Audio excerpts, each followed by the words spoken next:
Bagaimana cara memasukkan satu ikat anggur ini ke dalam botol secara utuh? Cukup dipetik satu persatu, lalu dimasukkan satu persatu juga. Sangat mudah dimengerti, bukan? Nah, kebanyakan air minum yang kita kenal terdiri dari 16 sampai 25 molekul per grup atau klaster. Padahal, sel tubuh memiliki aquaporin sebagai gerbang keluar masuk air yang berukuran 4 sampai 6 molekul. Apakah grup molekul yang besar tersebut bisa masuk? Bisa, namun lebih lambat. Maka dari itu ada rasa kembung, jadi malas minum akibatnya dehidrasi. Berarti kalau molekulnya kecil bisa keluar masuk sel tubuh dengan jauh lebih cepat. Dengan cara apa dikecilkan? Elektrolisis. Apakah itu? Grup molekul air yang lebih besar diberi aliran listrik yang tepat, sehingga menjadi grup molekul yang lebih kecil supaya mudah keluar masuk aquaporin. Istilahnya adalah microcluster.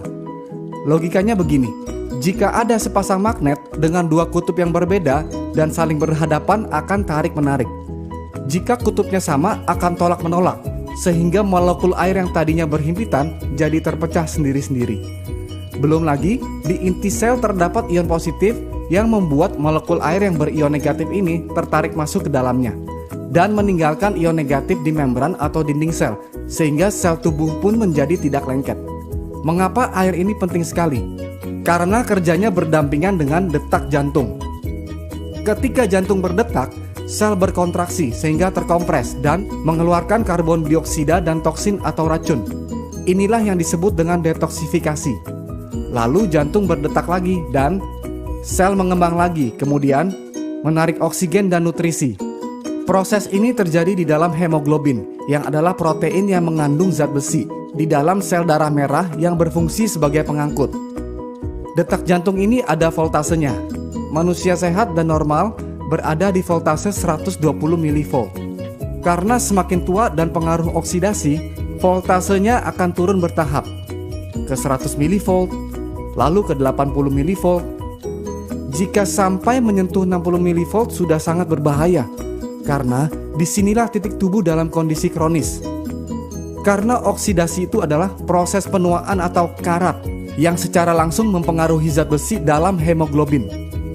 Akibat oksidasi adalah tubuh menjadi asam, lalu muncul berbagai penyakit kronis seperti kanker, diabetes, inflamasi, dan sebagainya. Berarti air yang baik sangat dibutuhkan oleh tubuh. Sumber air yang dikenal berkhasiat terbentuk akibat tersambar petir dan pergesekan dengan batu-batuan di alam. Tetapi mata air seperti ini sangat terbatas jumlahnya. Yang Enegic lakukan adalah membersihkan air keran terlebih dahulu dengan filternya, lalu menangkap fenomena sambaran petir tersebut dengan disetrum melalui 7 plat titanium berlapis platinum yang bisa mengeluarkan air minum berkhasiat tinggi yang disebut dengan air kanggeng pH 8,5, lalu pH 9 yang lebih kecil molekulnya, lalu pH 9,5 yang lebih kecil lagi molekulnya untuk transportasi yang lebih baik. Jika ukuran kemampuan elektrolisis adalah kombinasi antara power, amperage, dan surface area, maka ini adalah faktor kunci dalam memilih sebuah mesin. PEU adalah Potential Electrolysis Unit. SD501 memiliki 230 watt, 2,5 ampere, dan 466 square inch, sama dengan 267.950 PEU. Sebagian besar mesin kompetitor hanya memiliki 110 watt, setengah ampere, dan 117 square inch, sama dengan 6.435 PEU. Berarti kemampuan mesin kompetitor hanya 2,4% saja dari SD501. Dan harga mesin kompetitor pun bukan tergolong murah. Malahan mahal sekali, dengan kemampuan yang mendekati saja pun tidak. Hanya harganya saja yang mendekati. Belum lagi harus betul-betul teliti apakah power supply-nya transformer atau switch mode. Transformer adalah alasan mengapa sebuah mesin disebut alat kesehatan karena tegangannya stabil. Sedangkan switch mode tegangannya naik turun alias tidak stabil. Alasannya supaya hemat energi, padahal supaya pelatnya tidak meleleh karena bahannya mesh yang lebih murah. Saya perjelas, ini ada bolam 100 watt dengan filamen yang tebal. Yang ini bolam 40 watt dengan filamen yang tipis. Jika bola 40 watt dinyalakan di tegangan 100 watt akan putus karena tidak mampu menahan daya yang tinggi. Demikian halnya dengan plat yang digunakan di dalam mesin. Mengapa daya tinggi yang stabil sangat dibutuhkan? Karena tujuan ionisasi air adalah untuk menstruktur ulang molekul. Molekul air adalah H2O.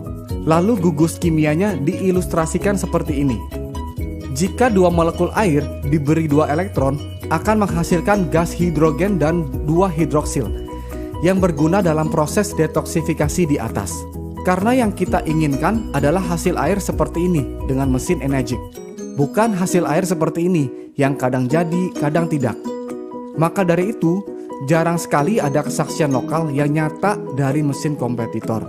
Minumnya pun jadi tidak percaya diri kalau airnya belum pasti jadi. Nah, gas hidrogen yang larut dalam air inilah yang hanya bisa dinikmati oleh pemilik mesin saat air keluar langsung dari mesin. Inilah antioksidannya. Begitu air yang berantioksidan tinggi diminum, yang terjadi adalah voltase tubuh akan di-charge kembali ke voltase normal. Tolak ukur antioksidan adalah ORP, Oxidation Reduction Potential. Lalu hidroksil inilah yang menyebabkan airnya menjadi alkalized atau basa secara elektrik, bukan karena tambahan bahan kimia. Karena rasio hidroksil berubah, maka menyebabkan pH menjadi ikut naik. pH adalah singkatan dari potential of hydrogen. Semakin tinggi rasio hidroksil, akan semakin tinggi pula hidrogen yang dihasilkan. Akibatnya adalah jika asam menjadi basa, maka sel kanker dan penyakit akan mati dengan sendirinya karena bukan lingkungannya untuk berkembang biak. Berapa lama waktu yang dibutuhkan untuk membersihkan seluruh tubuh? Contoh, jika berat tubuh seseorang adalah 80 kilo dan 75% tubuh manusia adalah air, maka berat air dalam tubuhnya adalah 60 kilo, yang berarti tubuhnya terdiri dari 60 liter air. Jika minum 4 liter per hari, maka perlu 15 hari atau sekitar 2 minggu untuk bersih-bersih.